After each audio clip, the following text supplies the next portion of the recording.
I don't want to share someone else's thoughts. I want to create my own original thoughts. I want to create my own original solutions. I want to look at situations and come up with my own phrasing, my own words, and do it my way. This is the Jon Taffer Podcast. Shut it down! Well, here we go, Corey. We are back. Thank you for listening. I'm Jon Taffer. This is the Jon Taffer Podcast, and like all of you, we're sitting and watching our phones and watching our TVs and our tablets, and we're all wondering what's going to happen with the presidential election. And at this point in time, Corey, I think that the world isn't going to end either way. No. And you know, when we think about where we're politically at, I think this is an opportunity for America. And let me say what I mean.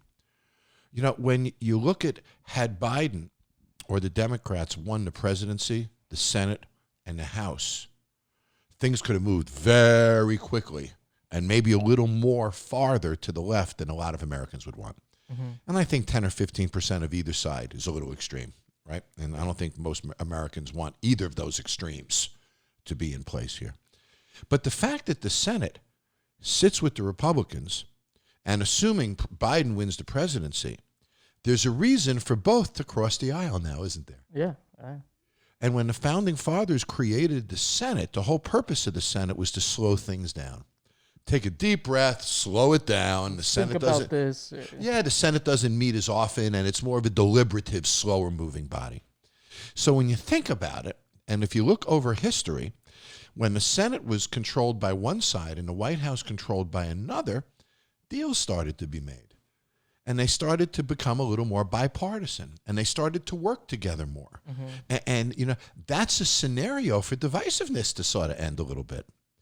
So, you know, in as much as Republicans might say to me, John, you're crazy. How can you say that this is a good... I'm not suggesting that Republicans are happy not having the White House, and I'm not suggesting that Democrats are happy not having the Senate. I get all that. But as Americans, this might be sort of what we need right now.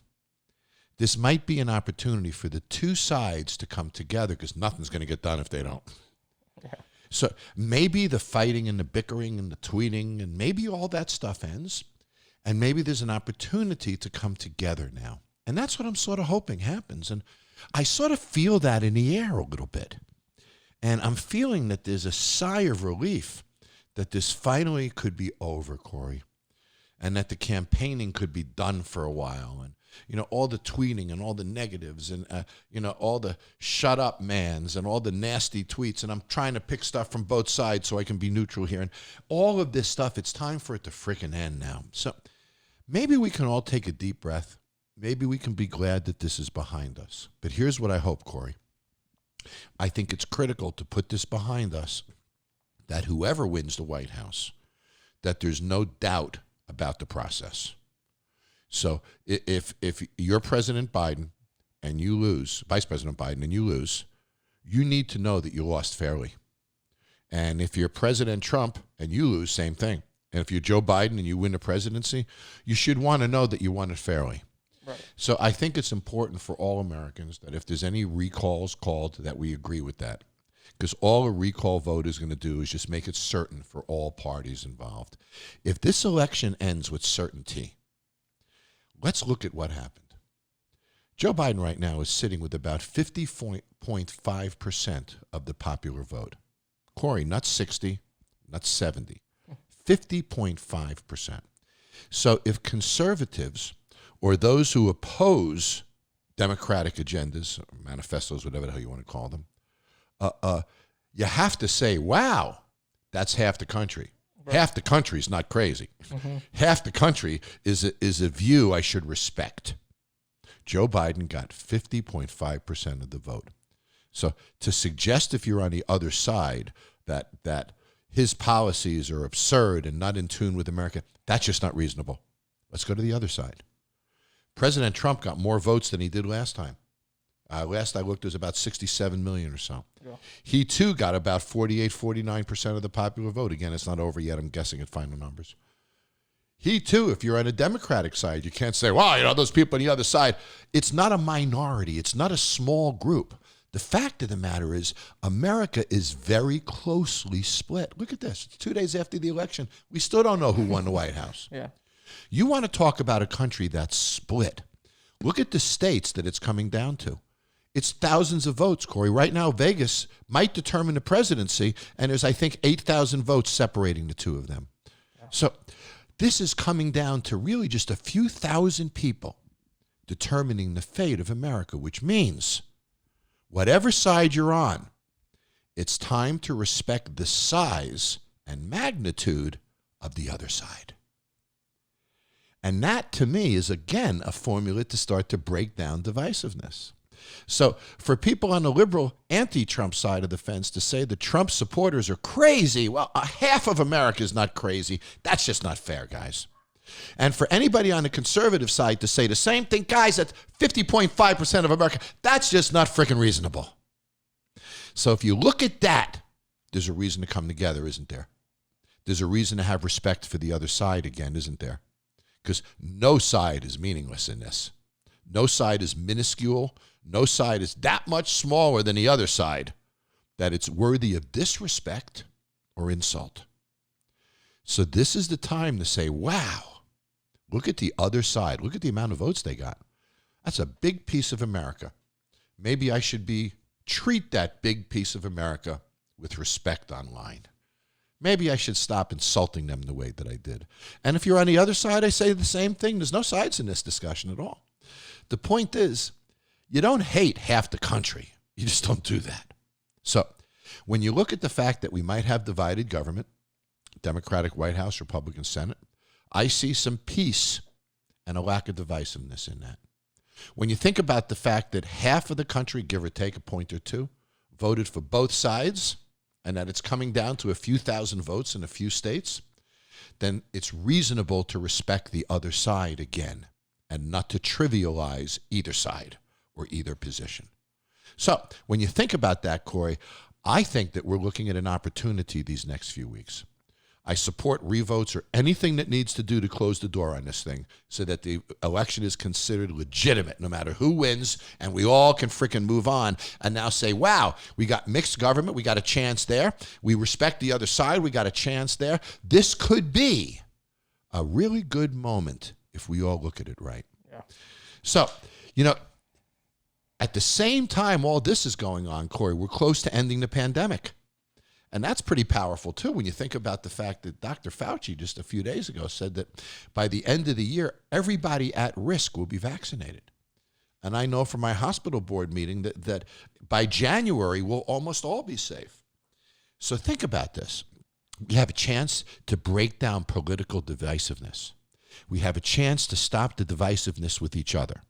We have a chance to really end COVID in the next 2 months or so with the vaccine, which is really, really powerful. And all of these small businesses that are now getting ready and saying, wow, okay, numbers are terrible right now. It's gloomy. But the fact of the matter is there's a vaccine on the horizon, and it's close, and there's 3 different ones, and everybody says it's coming, and it is. So if you're one of those people who have said during these past months, listen to the science, listen to the science, listen to the science. And so many of you have said that. Listen to the science, wear masks. Listen to the science, don't wear a mask. Listen to the science. Well, this is the time to listen to the science when the vaccine comes. And when you see the scientists taking the vaccine and their families taking the vaccine, and you see all the laboratories and unbelievable pharmaceutical companies that have signed off on a vaccine, my guess is you'll probably take the vaccine too. So, let's say you're a business owner. And let's say right now as a business owner, you've been sort of shut down or sort of semi-shut down, Corey, for the past 8-9 months. You got to find new customers now. Right. So think about this, Corey. We've got all of the vaccines coming, a chance for political lack of divisiveness. These next few months could be pretty terrific. They can, yeah. So these past months, we have talked to people who are divisive, who are against the shutdowns, who are against this and against that and against this.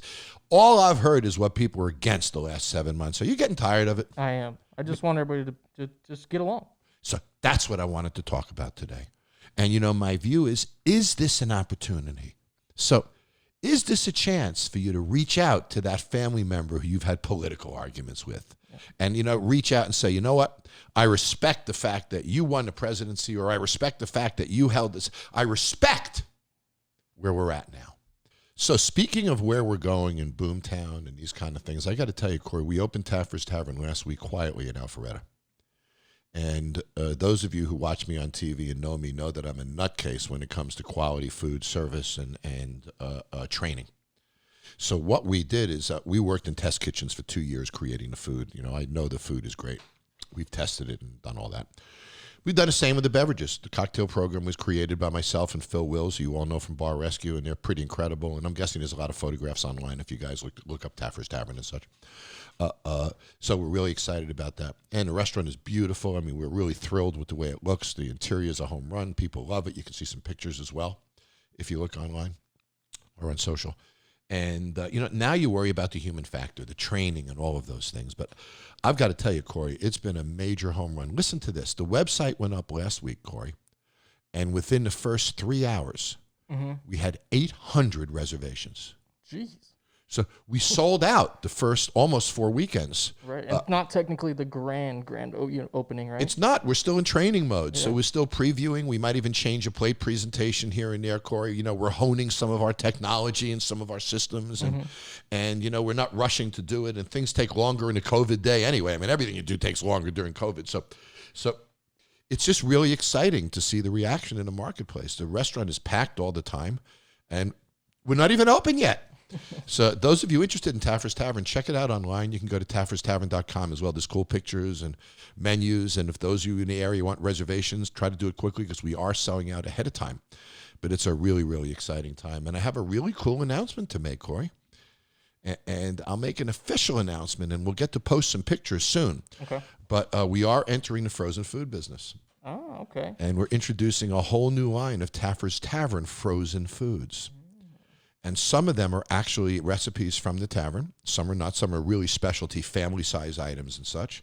And we're excited. We'll be in stores soon, and we'll show you that package so everybody can see what they're looking for. We'll post that in the next week or two when we make our official announcement. But those of you who listen to the podcast often get to hear things sooner than other people because I'm not so disciplined about keeping my mouth shut. Am I, Corey? Right. Yeah, man. We're not too good at it. So now we got our seltzers going. We got our mixers going, which is still doing great. We've got our frozen food line introducing in several weeks. Taffer's Tavern is now up and running, and we are busy as hell here. It's Boomtown, John. It is Boomtown. But I got to tell you, buddy, at this time, I am so interested in hearing from our listeners.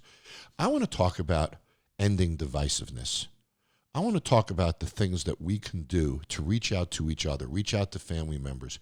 How do we put down those verbal weapons now? And can we embrace this moment? Because we have a limited time, Corey. We have a window here of opportunity to change this pattern that we've all been in. So I'm curious to hear your opinion. A, are you willing to change the pattern? Or B, how are you going to change the pattern? But that's what I want to talk about. When I come back, I'm giving the microphone to you guys. We'll do audience call-ins. So I'm curious, are you guys going to reach out to friends who you've had discussions or separation or family members that you've had issues with politically? Are you into the whole, this is over, let's break down the divisiveness? Or are you still in that divisiveness mode? I want to hear what you guys think. So, Corey, you lined up a bunch of callers. I understand this is one of our biggest online responses to a question we've ever had. Absolutely. I think everybody's ready to just get rid of all this divisiveness. Yeah, that's good to hear, buddy, because I'm ready too. So who's our first caller? All right, this is going to be Dan, and he's from Rocky Hill, Connecticut. Alrighty, Dan. So let's just, before I even pull Dan on the call, let's note that Connecticut is a Biden state on the East Coast, so it tends to be a more liberally viewed state. So being bipartisan and non-political here, I'm interested to hear what Dan's view is from Connecticut. Hello? Dan, Jon Taffer here. Jon Taffer, it's an honor and a pleasure. It's my honor too, buddy. Nice to talk with you. So nice to talk to you as well. So are you in Connecticut now as we speak? Yes, I am. Gotcha. Well, I've had a lot of family in Stamford, and I've spent a lot of time in Westport, and I love your state, buddy. It's a beautiful state. Thank you. And that whole area of the country is actually beautiful. Dan, we've been talking about this whole issue of divisiveness on the podcast.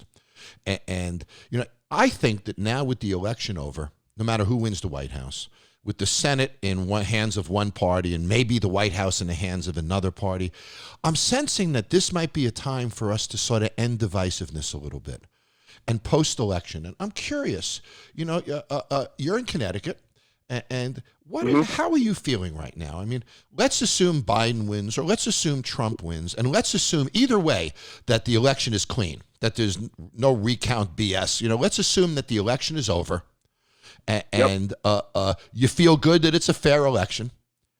What are you feeling after that, Dan? Is this the time to stop the divisiveness or not? Are you still feeling that divisive attitude? I think it's time to put a stop to it. Enough's enough. I mean, I sit back and I look at the grand scheme of things, and we have just become a nation that is so obsessed with red, blue, left, right, Republican, Democratic. Enough's enough. Look, if Biden wins, at the end of the day, I live here. I don't want the president to fail. If he fails, we all fail. I want him to succeed. He may not be my ideal choice, but that doesn't mean I don't want the man to fail, because then we all fail. We're in this together. And I really think it's time to stop the fighting, to stop the hate. I mean, somewhere along the way, we became so obsessed with politics that we forgot how to be human beings to one another. Yeah. So and Dan, it's ridiculous. It is, buddy, and I completely agree with you, Dan. So what do you do as an individual to make that happen? I'm guessing, because we all do, I'm guessing you have friends that you've had some political disagreements over the past few months, maybe some family members you've had. Do we reach out to each other now? What do you do, Dan, in your little world right around you to change this? I definitely want to reach out to friends and family members that have had differences with me with political views in the past. There's no reason we cannot be friends. There's no reason we cannot still love our family members. We need to come together. We're all struggling right now. We're dealing with a pandemic that is gripping this country and the world. And, it's looking like it's not going to get any easier anytime soon. 2020 has been such an insane year.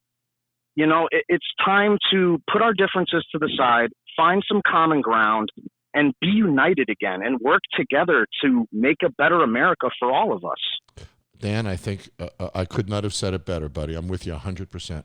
So the second line of what you're saying, and I know we agree on this together, is it's now up to us to be proactive as individuals, to reach out to somebody we've had an argument with, to maybe change our attitudes online, right? And to be proactive ourselves individually to move this dynamic in each of our own worlds. And then we can change it for everyone.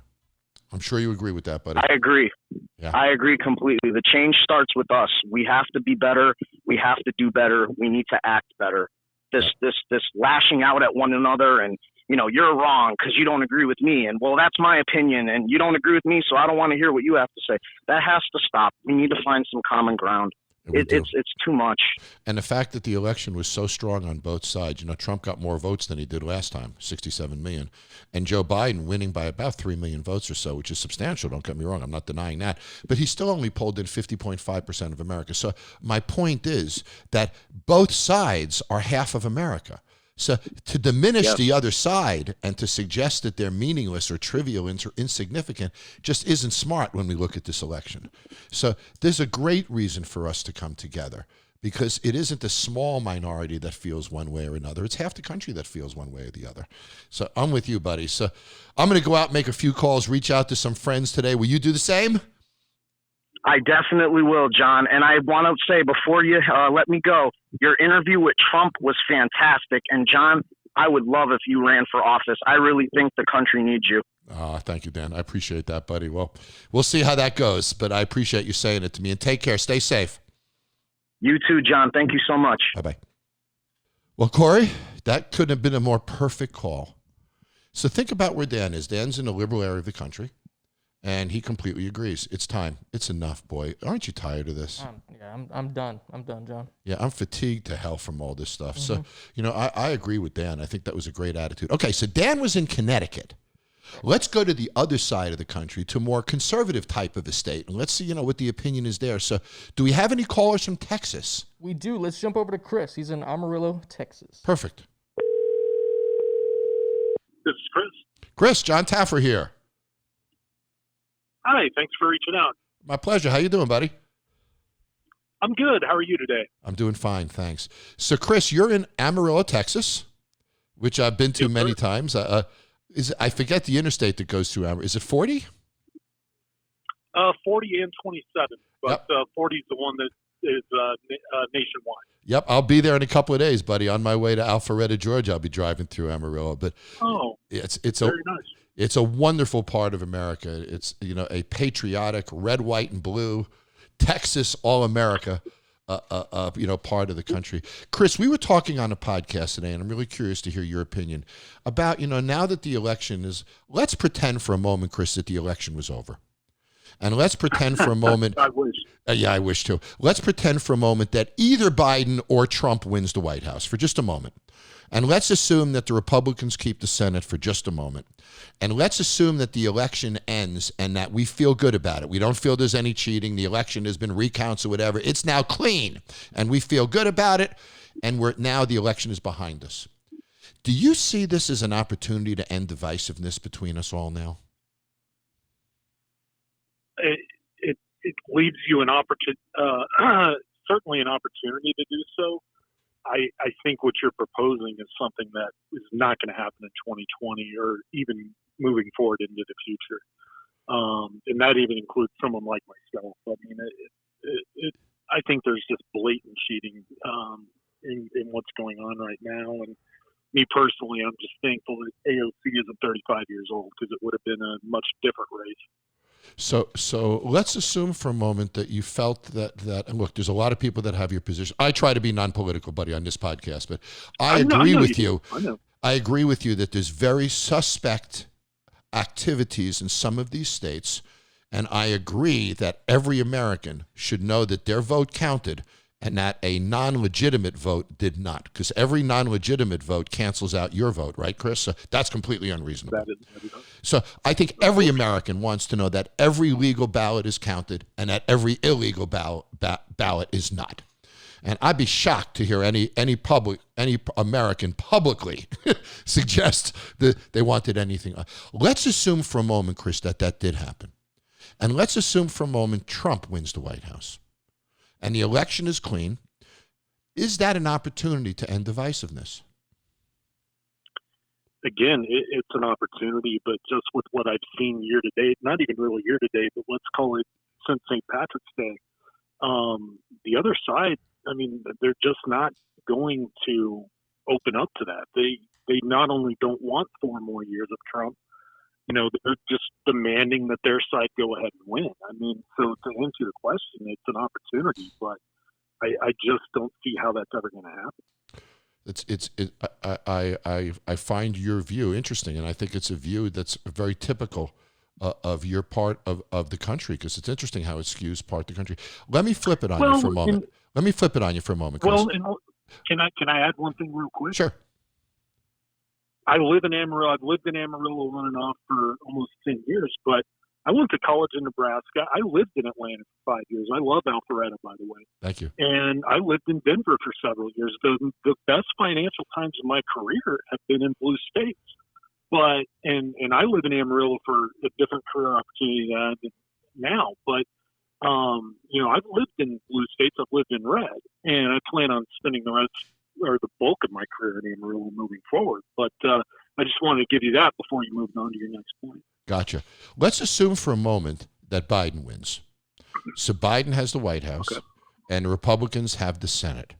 Now, I've read and done a bunch of homework on this. When the Senate is in the hand of one party and the presidency is in the hand of another party, it tends to force them to work with the other side versus being on one party, right? So having a Republican Senate and a Republican presidency could move it a little farther right than many Americans like, and the same thing if we had a liberal president and liberal Senate. So let's assume that we have divided government now. Just play with me for a second, Chris. We have a Republican Senate, sure, Democratic president. And let's assume for the moment Biden gives a speech and says, I'm going to go to the other side. This is a chance to be bipartisan. Let's forgive each other. Let's move forward. Would you have an open mind to that? I would have. I can sit there and say I would. I can't believe everybody under Biden. And I don't want to be a conspiracy theorist, but I don't think Biden will be president come March 1st. If he's deemed winner and he's sworn in January 20th, they will find him mentally incompetent, and he'll be out of there in a matter of weeks. So, in essence, and this is very powerful, Chris, because I think there's many, many, many Americans who feel like you do. So what you're saying is over these past 6 or 7 months, you've lost trust for the other side to the point that it's going to take them time to rebuild that trust with you. So you are very skeptical. Fair? Oh, absolutely fair. I mean, the moment the bricks started hitting the buildings and people started rioting, and you have major media outlets, and I'm not going to name anybody, who are calling that peaceful protest. I mean, it's going to take more than 4 years. Even if it's 4 years that somewhat mirrors what Trump was able to accomplish in terms of bringing back the economy and many other things that Trump has brought back, I would still be skeptical. And it would take a hell of a lot more than even what Trump did for me to even think about voting for them in 2024. Well, I appreciate your opinion. I respect it hugely, and I think it's wonderful that you've shared it with all of us, Chris, because I think there's a lot of Americans that feel the way that you do. And it's going to take some time to rebuild that trust back.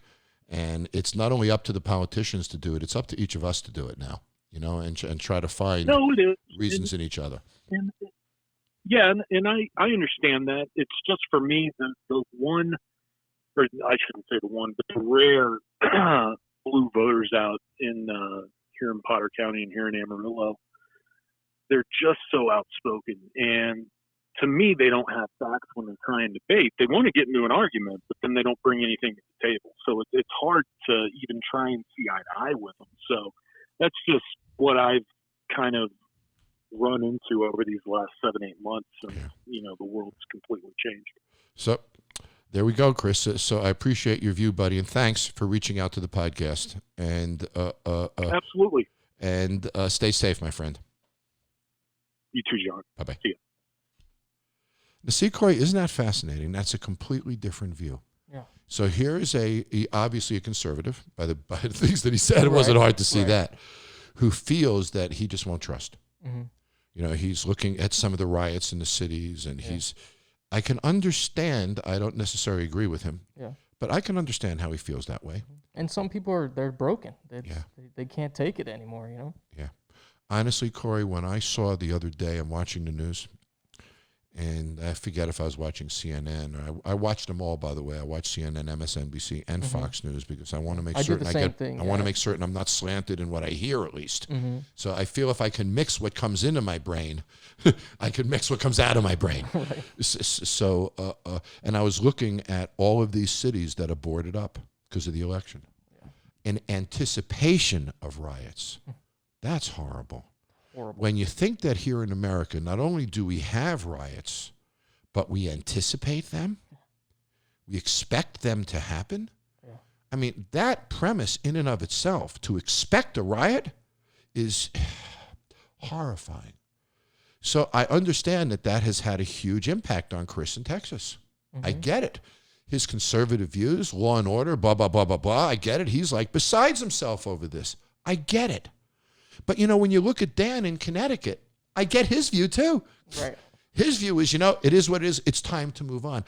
And then you wonder if Dan's view of moving on now, would that end the violence sooner? And then would Chris come on board? Mm-hmm. So is Dan the first step, the guy who's going to reach out now? And then is Chris the second step, almost say, I want to see a little bit, and then I'll maybe come on board too. But it's fascinating. 2 Americans, 2 sides of the country, 2 completely different views. Yeah. Okay, so we hit Connecticut, got one view. Went to Texas, got another view. Let's pick a state in the center. How about Missouri? Great, John. Yeah, we got, looks like Sherry from Pilot Grove, Missouri. Sherry from Pilot Grove, Missouri.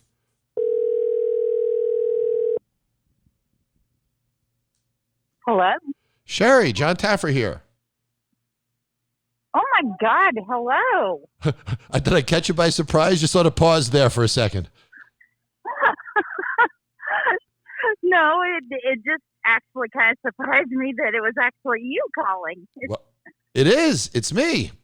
So nice to talk with you, Oh Sherry. my God. Nice to talk with you. And so, Nice to talk to you. so you're in Pilot Grove, Missouri, and and I want to hear your opinion on a couple of things, if you could, for a second. So let me update you here. So I've been taking calls around the country. I took one from Connecticut, I took one from Texas, and now I wanted to do one from the middle of the country, and that's you in Missouri. And my question is this: let's assume that the election ends the next day or so. And let's assume that it ends and we don't need recounts. Everybody feels it was honest and it's over. Doesn't matter which side wins. Do you think this is the time for political divisiveness to end? Do you see an opportunity now, Sherry, for this political divisiveness to end once this election is over? Or do you sense that it's going to continue? Unfortunately, I think it's going to continue because there's so many people on either side that just hate either side. And you think I mean, I see it. Go ahead, please finish. I see it every day on my Facebook between friends, and it's so disheartening to see the way friends on any other year would talk to each other, and then right now with this going on, they're just so rude and hateful and basically unfriending themselves with each other just because of political parties. It's crazy. Do you have any family members that you've had any falling out with over politics? No. Well, that good for you. I because I have a couple, and that's pretty powerful too. You know, politics are getting in the middle of families also, which is incredible. Brothers and sisters and parents aren't talking, and so. Let's say for a moment, and I'm going to put you on the spot. Let's say for a moment Biden wins the White House or Trump wins the White House. Do you see a greater opportunity to end divisiveness with one or the other? And I'm making you be non-political. I'm talking about environmentally more than politically. Environmentally, I don't know. I've seen so much from the Biden side that I just really, I don't know. Yeah. So, I've seen so much on the Democratic side that it's horrible. So is this fair then? I'm guessing you're on the conservative side of this then. Is that fair? Can I ask you that question? So that said, have you lost trust in the other side? What is it that's not allowing you to open yourself up again? Because you're not opening yourself up. You've closed yourself off to them. And I get it. A lot of us have. I'm not picking on you at all, Sherry. I'm just trying to have us all sort of understand it. Is it a lack of trust that is making you stop communicating with them and breaking the stuff off? Is it anger? What is it? I think it's a lot when we see the like live feeds and stuff from the House and how they react towards and how they've reacted towards Trump in the past. It's like, just sit there and listen.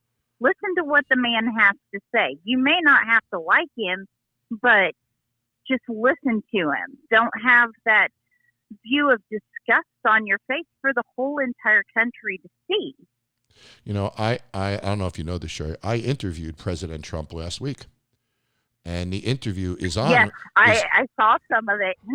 And I must tell you that, look, I read the tweets like everyone else, and I understand there's parts of Donald Trump that are very unlikable to a lot of people. I get that. And I get that a lot of people feel he's disrespectful and insulting, and I get all that. Because I have felt that way myself. But I must tell you, and I'm sitting here with Corey, who is my producer. Corey and I have been together for years. Corey, how old are you? So everybody knows? I'm 25. You're 25 years old. Yep.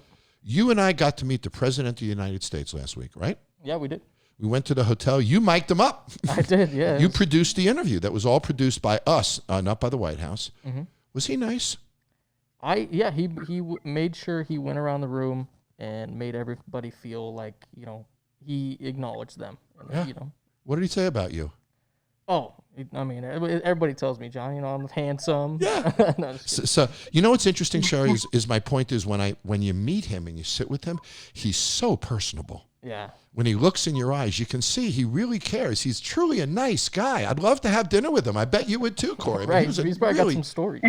unbelievably gracious and kind and communicative and honest and spirited. So it's a shame because all that stuff you're talking about, Sherry, gets in the way of that. And we've never had a chance to know him. All we've ever seen is Trump with his boxing gloves on. Nobody's ever seen Trump with his boxing gloves off. And that's sort of unfortunate. Right. And I hear you. So your view is we got a ways to go no matter what happens in the election. Unfortunately, yes. Yeah.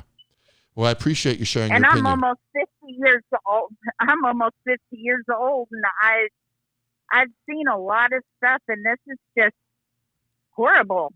It, like I said, it's really disheartening to see how everybody's treating each other. It is.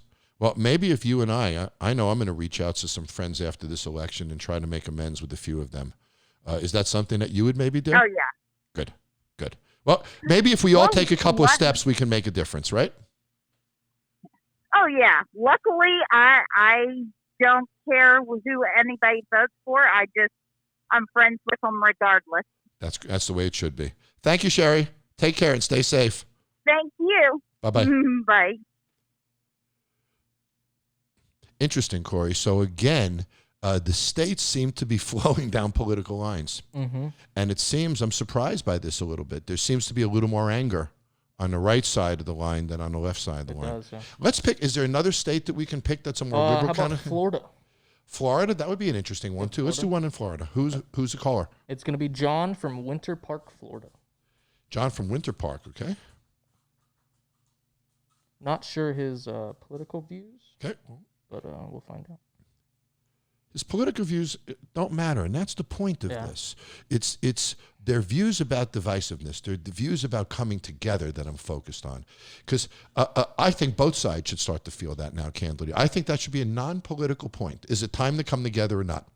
It bothers me that the Republicans would have one opinion of that and the Democrats another, no matter what that is. That would bother me, because that says in itself that we're not going to come together.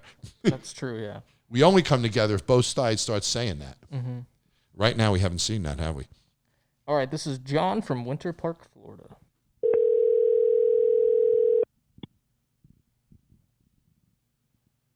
Oh, this is John. Jon Taffer here. John, how are you? I'm doing great, John. How are you, buddy? Very good, thank you. So you're in Winter Park, Florida. I am. You did a Zoom session with me in April for my students at Full Sail. Ah, of course, John. Wonderful to talk with you, buddy. How are your students doing? Good to talk to you. That was something that meant very, very much to me. And for those who don't know this story, John, I guess maybe you could tell them the story if you like, but you reached out to me on social media, and you're a special ed teacher. I did. Would you tell the listeners the story? Because it's a great story, my friend. I teach marketing at Full Sail, and I've been wanting to reach out to you for quite some time, and thought that the way that you use influencers in your approach to Bar Rescue is just phenomenal. And I wanted to talk to you about that, but we ended up in the middle of the pandemic, and so we ended up talking about what location-based marketing would look like through in the new normal. And it turned out just great. It was a fun talk. Did your students get something out of it? Yes, they did. Great. It was just a very magical moment. Well, it was for me too. By the way, I love it when that happens, John. And I hear from teachers, and sometimes they're special ed people, and they're real challenge students and such. And it's always a wonderful opportunity to be able to help and touch students. So thank you for calling, and thank you for giving me that opportunity, buddy. So, you're welcome. I want to change just topics. One quick. Go ahead, Go John. ahead. I want to change I was topics. just going to say, No, you go. Go ahead. the students that we were talking to, though, these were college students. So these were folks getting ready to go out into the world with their marketing degrees, digital marketing degrees, in fact, and set the world on fire. And you really charged them up. Great. Well, hopefully this spring, with vaccines and everything else, they'll have some great opportunities out there for them. So, John, I want to change channels on you a little bit. I've been talking today about the opportunity to end political divisiveness post-election. And it's interesting, and I'm not looking to have a political discussion. I'm looking to have more of a sociological discussion with you. and saying, now, let's say the election ends in the next day or so for a moment. And let's say that we don't have counts, arguments, and that it ends and it's trusted and it's truly over for both sides. Do you see this as an opportunity for divisiveness to end now? What do you sense? I don't. I wish I did. The reason that I don't is that when you look at conflict, and that's what this is conflict, there's not agreement on what the vision should be. So there are really two camps. One camp that sees America one way, and another camp that sees it totally different. And until those issues are resolved, there'll be decisiveness. And the problem is the root cause is very deep. And we've had generations of not generations, but a generation or so of students that they've come to view things now as adults with one set of glasses looking at America one way. And then there's another group that's looked at it totally different. I just don't see us getting to that point where the divisiveness ends. Yeah, it's not at this point. Yeah, it's so many people are saying that too, John. You know, it's interesting when you look at the politics of it. If the Republicans take the Senate and the Democrats take the White House, it sort of prompts a bipartisanism as compared to, you know, both parties, one party controlling both houses. So I wonder if it works out that way and Biden steps in and reaches out and does some bipartisan work and maybe reaches out to the other side if there's that opportunity. I'm just concerned that people are so skeptical because of these deep-rooted differences, and they are almost philosophical, dare I say almost religious sometimes is the way people feel about them. Well, you know, I'll tell you on a personal note, I'm a father of a Leo, and I feared for my son's life if this doesn't turn out the right way. Yeah. So when you talk about the strength of emotions, they're very strong. Yeah, they are. But what's sad to me is the strength of those emotions are too often pulling us apart rather than pulling us together. And you're right. The difference in vision makes us land on one side or the other. And everything seems to start from there today. So which side are you on? Then we'll see if we can be friends. Which side are you on? Then we'll see if we can. So it seems to be the first qualifier. Years ago, John, it was like the fifth or sixth qualifier. You know what I mean? It didn't judge whether we were friends or not, right? Whether we could go out to a movie or not. It didn't judge those things. Today it does. No, I mean, there was one point in time when I think that we all shared a common vision. You know, there's a quote that always sticks in my head that politics is downhill from culture, and we really have different cultures. Yeah. There's subgroups of different cultures in the country, and their opinions are crystallized and they're bifurcated. They're very, very different. So there's going to be a push from either side to push those ideals that either side believes in, and to push the agendas that each side believe in for quite a while, and that's your view. Well, you know, here's another way to look at it. That really, if you think about it in terms of again conflict, you know, one of the things that happens in conflict is that solutions are found that are collaborative. If you're not doing collaborative work, then you're either accommodating the other side or just totally submitting.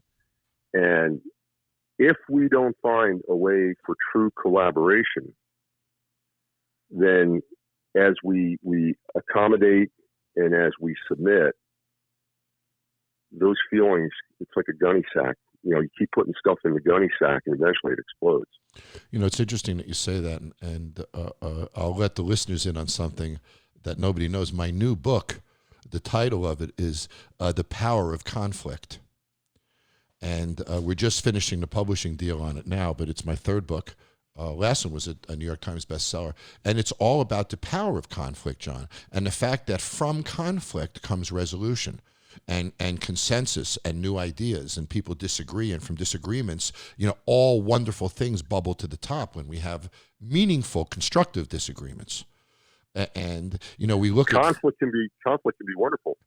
No company will grow without conflict. No person grows without conflict or opening up to new views. So when we as a society stop each other from speaking up on our own views, and you're scared to have conflict with me, I'm scared to have conflict with you, at the end of the day, John, we're throwing our values away. We're throwing away what is so important to us because we refuse to engage in constructive conflict with the other side. And then it becomes, you're an ass, you're this. It becomes personal, rather than, of course, about the issues or the true point of the conflict. And yes. I'm concerned that the world of political correctness is causing people, even in divisiveness, when we're all beating the hell out of each other, I still think political correctness prevents many people from putting forth many ideas that should be at least considered, debated, or shot down. But when the ideas don't come out in the first place, when the discussions don't happen in the first place, I think we all lose. And I know you agree with that, buddy. Absolutely. Until you call the current state what it is and identify and speak truth to power, you can't move forward. I agree. Jon, thank you, buddy. It was wonderful to hear your thoughts. Nice to talk again. Please send my best to all your students and stay safe. John, thank you very much, and I will. Take care. Bye-bye. Bye.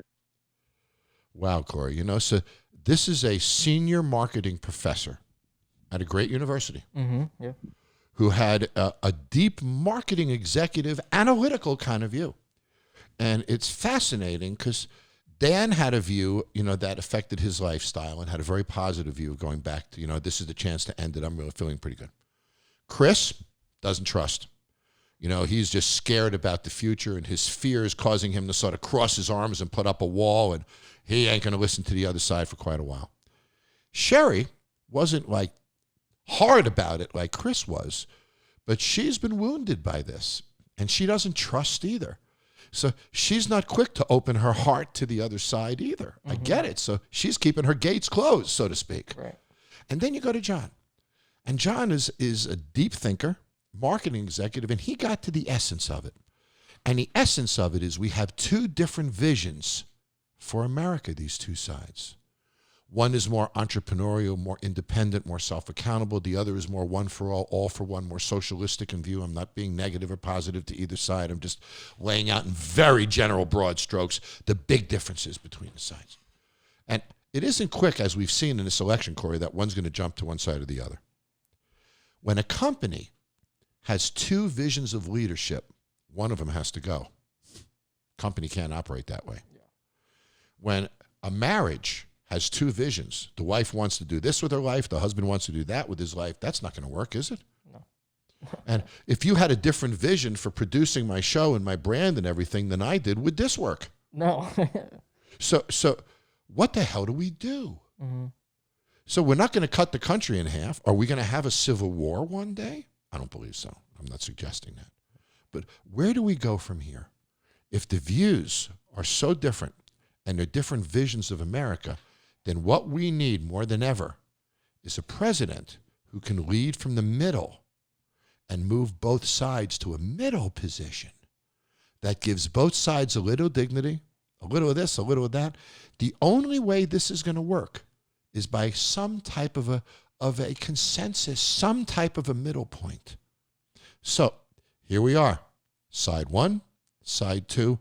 I don't see anybody in the middle right now. Do you, Corey? I don't, yeah. So if our president, whoever it is, if it's Trump and he says, you know what, I've been reelected, I'm never running for another campaign again, I'm going to try to pull us together. Man, that would be wonderful. If Biden comes in and the first thing he says is, I want to talk to the other side. I want to pull, and if he does that, I think that's unbelievable, because until we get some people in the middle column, we are screwed. Mm-hmm. I'd love to be one of those people who is the voice of reason in the middle. And maybe there's an opportunity for all of us to find that middle. So I'm not suggesting give up our ideals, but can you move from the right to the middle column a little bit, or from the left to the middle column a little bit? Is there a way to do that? That's something to think about with the election over and all the politics going on. I'd love to hear from you. So starting next week, we've made this even easier for you. All you got to do is dial 877-4-TAFFER. Pretty cool? That's pretty cool. 877, the number 4, TAFFER. And you'll get connected to our studio. Leave a voicemail. If you call, sometimes Corey actually answers the call. Mm-hmm. We are really eager to talk to you and involve you in our podcast. Your opinions do matter very much to me and I think to our listeners. So if you'd like to connect by email, you can do so by sending an email to podcast@jontaffer.com. That's podcast@jontaffer.com. Interesting discussions today, Corey. It was. And it's interesting how everybody had a view. Was John a good guy? I think so. Mm-hmm. Was Sherry a good person? Sounded that way to me. Was Chris a decent guy? I thought so. Was Dan a good guy? I thought so. 4 good people with families and homes and jobs and 4 good people living their lives with sort of very different opinions. And that's really the thing that makes America so special. But your opinion means nothing if you don't at least listen to the opinions of others. How do you make your opinion better if you don't listen to others? Right. How do we get more knowledge in our head if we don't listen to others? You know, look at a guy like Joe Biden who's been in politics for 47 years. The man has changed his mind several times during his 47 years, and he should have. Why things have changed. So imagine if Joe Biden never listened to anybody else's opinion for 47 years. His opinions wouldn't have grown, wouldn't have evolved, wouldn't have changed. So discussion is good, conflict is good, and we shouldn't be scared of it, but we've got to figure out a way to turn divisiveness into conversation. Okay, well, this was a great podcast, a lot of fun. I'll talk to you guys all next week. If you haven't subscribed now, tell your friends. If you want to add any lines in the comment lines, I read them all the time. I love to hear from you guys. So again, podcast@jontaffer.com or 877-4-TAFFER. I'll talk to you guys next week. Bye-bye. Do you want to see more of this podcast? Then hit subscribe right now. No excuses.